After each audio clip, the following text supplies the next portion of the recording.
Welcome back to my YouTube channel. তো চলো আজকে তোমাদের সাথে শেয়ার করছি একটা নিরামিষ চাউমিনের রেসিপি। অবশ্যই তোমরা সবাই নিরামিষ দিনে বা যে কোনো উপোসের দিনে এই রেসিপিটা ট্রাই করতে পারো। আর আমাকে অবশ্যই কমেন্টের মাধ্যমে জানাবে যে কেমন লাগলো আজকেকার এই রেসিপিটা। তো চলো শুরু করা যাক রান্নাটা। চাউমিনের জন্য প্রথমে আমি চাউমিনটা সেদ্ধ করে নিয়েছি, জল ঝরিয়ে নিয়েছি। আর এখানে আজকে একটু অ্যাড করছি পনির। এই পনিরটুকু ছিল তাই ভাবলাম এটা দিয়ে ট্রাই করে দেখি। আর আমার ঘরে যা যা সবজি ছিল আমি সেগুলো দিয়েই করছি। এখানে আছে বাঁধাকপি, বরবটি, আলু, টমেটো, কাঁচা লঙ্কা, ঠিক আছে। আর তোমরা চাইলে গাজর, বিনস, ক্যাপসিকাম এগুলোও অ্যাড করতে পারো, ফুলকপিও অ্যাড করতে পারো। মানে এবার শীত আসছে তো মটরশুঁটি, ফুলকপি এইসবগুলো দিলে আরও টেস্ট হয় খাবারটা। আমার কাছে যা যা ছিল আমি সেই উপকরণ দিয়েই আজকে বানাচ্ছি। এতে সোয়াবিনও অ্যাড করা যেতে পারে, বাট আমি আজকে সোয়াবিনটা দিচ্ছি না। তো এই যে কড়াইয়ে আমি তেল গরম করে নিয়েছি, সাদা রিফাইন্ড অয়েল। তো আমি এর মধ্যে কিছুটা বাদাম ভেজে নেবো, চিনে বাদাম। নিরামিষ এই চাউমিনে কিন্তু চিনে বাদামটা দিলে টেস্টটা খুবই ভালো হয়। আমি এবার বাদামগুলোকে ভেজে নিচ্ছি। খুব বেশি কড়া করে ভাজলে হবে না, মোটামুটি এটা ভাজা হয়ে গেলে আমি তুলে নেবো। এরপর পনিরগুলোও আমি একটু ভেজে নেবো। আর হ্যাঁ, উপকরণের মধ্যে আরও একটা জিনিস, এই যে গ্রেট করে রাখা আদা, এটাও লাগবে। আর এখানে দুটো এই চাউমিনের মশলা ছিল, যেহেতু এটা ভেজ চাউমিন তাই এই মশলাটাও ভেজ, এটা দেওয়া যেতে পারে। আর যারা ম্যাগি মশলা দিয়ে করতে চাইছো এমনি রেগুলারে খাওয়ার জন্য, তারাও এটা ম্যাগি মশলাটাও ইউজ করতে পারো। বাট আমি এখানে চাউমিন মশলা ইউজ করছি, মশলা না দিলেও খেতে টেস্ট হয় এটা। বাদাম ভেজে তুলে নিয়েছি, এবার পনিরগুলো এক একে দিয়ে দিচ্ছি। আমি এখানে পনিরগুলোকে একটু ছোটো ছোটো লম্বা লম্বা করে কেটেছি। আপনারা আপনাদের পছন্দ মতন শেপ দিয়ে পনিরগুলো কেটে নিতে পারেন। তো এই যে আমার বাদাম আর পনির কিন্তু ভাজা হয়ে গেছে। এবার ওই তেলের মধ্যে আমি দুটো এলাচ থেতো করে দিয়ে দিচ্ছি ফোড়ন।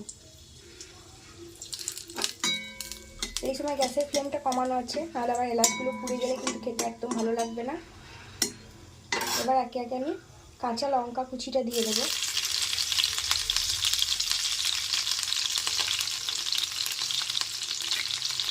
আর আলুগুলো দিয়ে দেবো। খুব ভালোভাবে এগুলোকে একটু ভেজে নেব। যেহেতু আলুটা সেদ্ধ হতে একটু টাইম লাগে তাই আলুটাই আগে দিয়ে দিচ্ছি। এবার এর মধ্যে আমি একটু পরিমাণ মতো নুন দিয়ে দিচ্ছি। এতে আমি এবার নুনটা দিয়ে দিলাম। এবার ভালোভাবে মিশিয়ে নিচ্ছি নুনটা। এটা দিয়ে কিছুক্ষণ আমি ভেজে নেব। আলুগুলো একটু বেশ ভাজা ভাজা হয়ে যাওয়ার পর আমি দিয়ে দিচ্ছি বরবটিগুলো এখানে। এবার ওগুলো দিয়ে বেশ ভালোভাবে একটু নাড়াচাড়া করে নেব। আমার গ্যাসের ফ্লেমটা কিন্তু মিডিয়াম টু লোতে আছে, একবারে বাড়ানোও নেই আবার একবারে কমানোও নেই। এটা কিছুটা ভাজা হয়ে গেছে। আমি মিনিট দুয়েক মতন এটা ভেজে নেওয়ার পর এবার এর মধ্যে বাঁধাকপিগুলো দিয়ে দিচ্ছি। বাঁধাকপিটা দিয়ে আমি এটাকে একটু বেশ ভালোভাবে ভেজে নেব।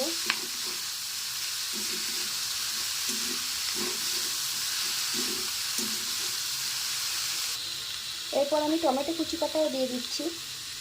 নিরামিষ সসও এর মধ্যে দেওয়া যেতে পারে, যে টমেটো কেচাপগুলো হয়, বাট এই টমেটো দেওয়াতে টেস্টটা আরও ভালো হয়, তাই জন্য আমি এখানে টমেটো কুচিটাও ইউজ করছি।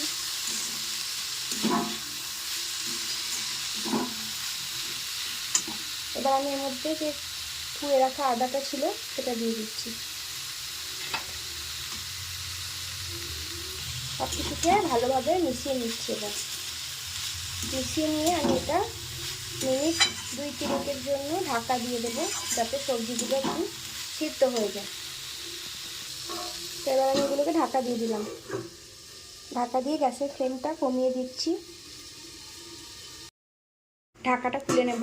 মাঝে আমি একটা ঢাকা খুলে নাড়াচাড়া করে নিয়েছিলাম, নাহলে তলা লেগে যেতে পারে, তো সেই জন্য। তো এই যে বন্ধুরা, আমার কিন্তু সবজি খুব ভালো মতো সেদ্ধ হয়ে গেছে, আর দেখতেই পাচ্ছ ভাজা ভাজা হয়ে গেছে। এবার আমি এর মধ্যে সেদ্ধ করে রাখা চাউমিনটা দিয়ে দেবো। চাউমিনটা দেওয়া হয়ে গেছে। এবার এর মধ্যে যে মশলা প্যাকেটটা ছিল সেই মশলা প্যাকেটে মশলাটা আমি দিয়ে দিচ্ছি।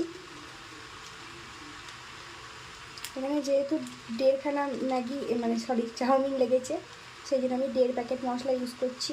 আর এই যে 1/2 প্যাকেট রেখে দেবো। এখানে আপনারা ম্যাগি মশলাও ইউজ করতে পারেন।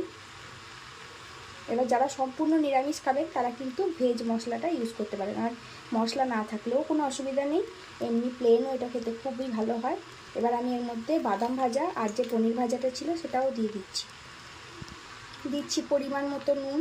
যেহেতু চাউমিন সেদ্ধ করার সময় নুন দিয়েছি আর সবজি ভাজার সময়, তাই নুনটা বুঝে শুনে দিতে হবে। যেহেতু মশলাটাও একটু নোনতা ভাব আছে, যেহেতু নিরামিষ রান্না, টেস্টটা ব্যালেন্সের জন্য কিন্তু সামান্য একটু চিনিও দিলে খুবই ভালো লাগে খেতে। এবার এর মধ্যে অ্যাড করছি সানরাইসের এই যে ব্ল্যাক পেপার, মানে গোলমরিচের গুঁড়ো একটু, যাতে টেস্টটা আরও ভালো হয়। তাই এর মধ্যে সামান্য একটু কিশমিশও অ্যাড করছি। এটা অপশনাল, এটা আপনারা চাইলে দিতেও পারেন, নাও দিতে পারেন, কোনো প্রবলেম নেই। তো এবার এই সব কিছুকে আমি ভালোভাবে মিশিয়ে নিচ্ছি। তো ফাইনালি বন্ধুরা, আমার কিন্তু চাউমিনটা খুব ভালোভাবে মিশিয়ে ভাজা হয়ে গেছে, দেখতেই পাচ্ছেন সবাই। এটা খেতেও কিন্তু অসাধারণ হয়, যে কোনো আমিষ চাউমিনকে এটা হার মানাবে, এতটাই সুন্দর খেতে। তো আজকেকার এই রেসিপিটা কেমন লাগলো সবাই অবশ্যই কমেন্ট করে জানাবে। ভালো লাগলে একটা লাইক করে দেবে, আর আমার চ্যানেলকে সাবস্ক্রাইব করতে একদম ভুলো না। দেখা হচ্ছে অন্য কোনো ভিডিওতে। সবাই ভালো থেকো, সুস্থ থেকো, টাটা।